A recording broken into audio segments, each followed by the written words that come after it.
Salut à tous, on se retrouve pour une vidéo spécialement consacrée à Rafinha et je pense qu'il est temps qu'on prenne du recul pour se rendre compte de la saison extraordinaire qu'il est en train de nous faire.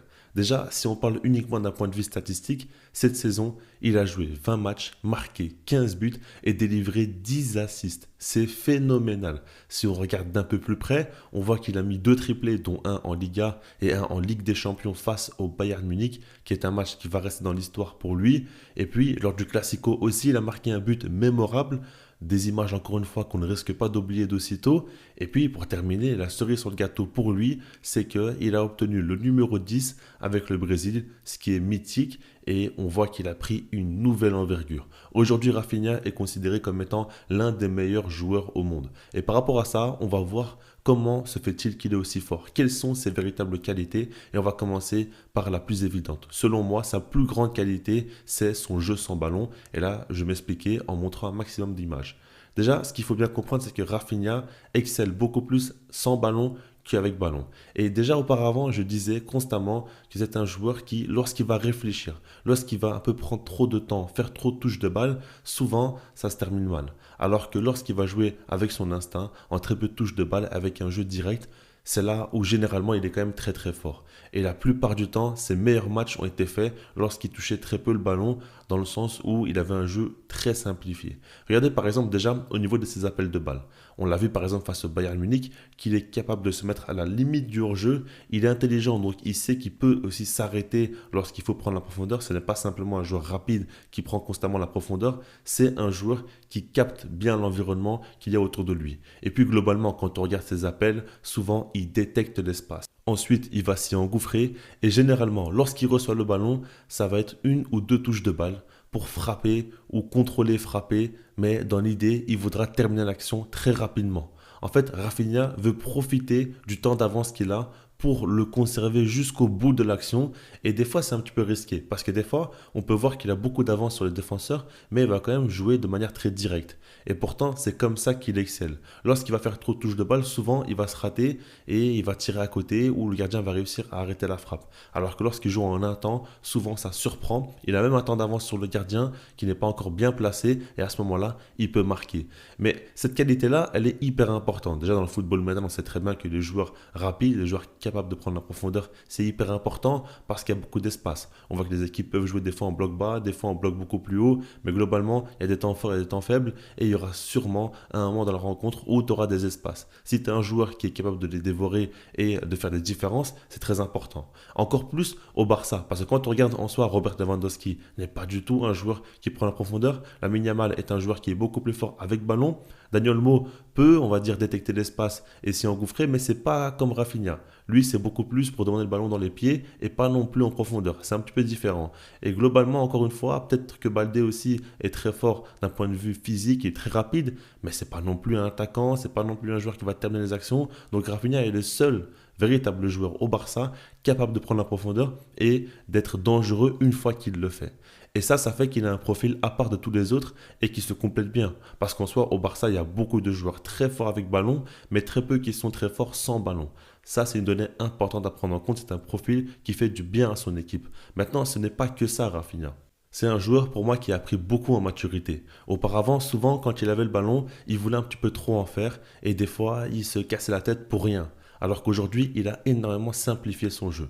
Pour moi, ça, c'est qu'une question de confiance. À partir du moment où tu es en confiance, tu n'as pas besoin de vouloir prouver aux autres que tu sais faire telle ou telle chose. Et donc, Rafinha, à partir du moment où il est en confiance, eh ben, il simplifie son jeu. Il va jouer en une, deux, trois touches de balle et des fois, il ne va pas hésiter à avoir un jeu latéral ou même jouer en arrière pour mieux attaquer. Par exemple, si on regarde le match face au Real Madrid, à un moment donné, il fait une passe en retrait à Frenkie de Jong qui va lui faire l'ouverture pour Baldé, qui va centrer pour Lewandowski et qui va marquer. C'est une action qui pourrait paraître anodine. Maintenant, ce que fait Rafinha, c'est important. Au Barça, l'un des préceptes de jeu les plus importants, c'est à chaque fois de favoriser le joueur qui a le jeu en face de lui. Et ça, ce n'est pas n'importe quoi. Parce que, en soi, le joueur qui a le jeu en face de lui, il aura plus de facilité à ouvrir le jeu et à faire des passes qui vont faire du mal à l'équipe adverse. Ça, c'est une logique absolue. Maintenant, quand on regarde par rapport à Rafinha, souvent, auparavant, il allait trop en faire. Même s'il était dos au jeu, il allait essayer de se retourner, de dribbler. Et souvent, c'est là qu'il perdait le ballon et qu'il cassait un petit peu les occasions du Barça parce qu'il en faisait un petit peu trop. Aujourd'hui, avec la saison folle qu'il est en train de réaliser, il est en totale confiance, donc il n'hésite pas à faire jouer ses coéquipiers, à les faire briller, et c'est comme ça que le Barça finit par arriver à faire de belles occasions aussi, et qu'il apporte un plus. C'est un joueur vraiment qui va ajouter quelque chose en plus, et qui va faire beaucoup de bien à tous ses coéquipiers par rapport à son jeu sans ballon, et par rapport aussi à son utilisation du ballon qui est très simplifiée, où il va faire uniquement ce qu'il sait faire. Et quand on regarde après, par la suite, avec le Brésil, il met un coup franc. Et pour moi, ce coup franc-là, c'est encore une question de confiance. Il monte en puissance. Aujourd'hui, il a le crédit pour tirer les coups francs avec le Brésil, avoir le numéro 10. Donc forcément, à ce moment-là, tu as plus de chances de pouvoir marquer parce que tu es dans les meilleures conditions. Maintenant, là, on a parlé du jeu. Ce qu'il faut se dire, si on parle de Rafinha, c'est que c'est un joueur hyper combatif. Ça a toujours été une grande qualité chez lui, même lorsque ça n'allait pas dans sa carrière, même lorsqu'il était énormément critiqué. Une chose est sûre, c'est que c'est un joueur qui fait énormément d'efforts sur le terrain. Et ça, encore une fois, pour le football moderne, c'est très, très, très important. Un joueur qui sans ballon excelle à ce point. Hansi Flick avait déclaré qu'il n'a jamais eu un joueur dans son équipe aussi fort avec et sans ballon. Dans l'idée de se dire que un attaquant aussi décisif, aussi prolifique, qui en même temps travaille énormément pour l'équipe dans le pressing, dans le contre-pressing et globalement par la débauche d'énergie qui fait, les replis défensifs aussi, ça c'est bien, ça motive quand même toute l'équipe, ça fait quand même beaucoup beaucoup de travail et puis globalement, s'il a autant d'énergie, ça l'aide aussi à chaque fois à continuer à apporter encore plus dans son jeu avec ballon ou même dans ses appels qu'il va faire d'un point de vue offensif, qu'il arrive aussi à compenser d'un point de vue défensif. Donc ça vraiment c'est une très bonne chose, très grosse qualité de Rafinha. Maintenant, il y a une seule question que je me pose, c'est est-ce que Rafinha n'est pas en train de surperformer? Parce qu'en soi, quand on regarde, il a marqué 15 buts cette saison. C'est phénoménal. Et quand on regarde globalement par rapport à ses tirs cadrés et buts, il y a un ratio quand même qui est excellent pour lui. Auparavant, on n'avait jamais connu un tel joueur. Après, vous me direz qu'il a passé un cap, il a évolué, il est en confiance. Il y a une équipe quand même qui a assez de jeu qui correspond mieux que ce qu'il y avait avec Xavi. Je suis d'accord avec vous, il n'y a pas de souci. Maintenant, est-ce qu'il va réussir à conserver cela? C'est difficile à dire. Être régulier dans le football, c'est ce qu'il y a de plus compliqué. Maintenant, je me demande si c'est pas simplement une période où tout lui réussit. Après, pour moi, il a vraiment passé un cap en termes de maturité. Alors, ce qu'il apporte dans le jeu, je vous l'ai dit dans toute la vidéo. Mais j'attends de voir par rapport à la suite. Et globalement, je pense qu'en soi, il a quand même une très bonne finition quoi qu'elle arrive. Ce qu'il faut surtout se dire, c'est que Rafinha n'est pas un joueur qui va prendre le jeu à son compte. C'est-à-dire que lorsque Lamine Yamal ne sera pas là, il va être un peu plus en difficulté. Parce qu'on l'a vu, auparavant, il était en tant qu'ailier droit, un joueur qu'on demandait de faire des dribbles, il avait beaucoup de difficultés. Lorsqu'il touche trop de fois le ballon, il n'arrive plus trop à faire beaucoup de différence. Alors que lorsqu'il a beaucoup moins le ballon dans ses pieds et qu'il peut beaucoup plus faire des appels, à ce moment-là, il est très dangereux et très pertinent. Donc, si jamais il manque des joueurs comme Olmo, comme Lamine Yamal, ça va se ressentir. C'est pas un joueur qui va remplacer ces gars-là dans leur rôle. Lui, il a son rôle à lui et il arrive à sublimer ses coéquipiers, mais lorsqu'ils ne seront pas là, ça va être très difficile pour tout le monde. Ça, il faut bien se le dire et j'espère que vous le comprenez dès aujourd'hui. Et donc, c'est pour ça, encore une fois, que Lamine Yamal est hyper important. Mais bon, on parle ici d'un crack absolu, donc pour n'importe quelle équipe, il serait indispensable.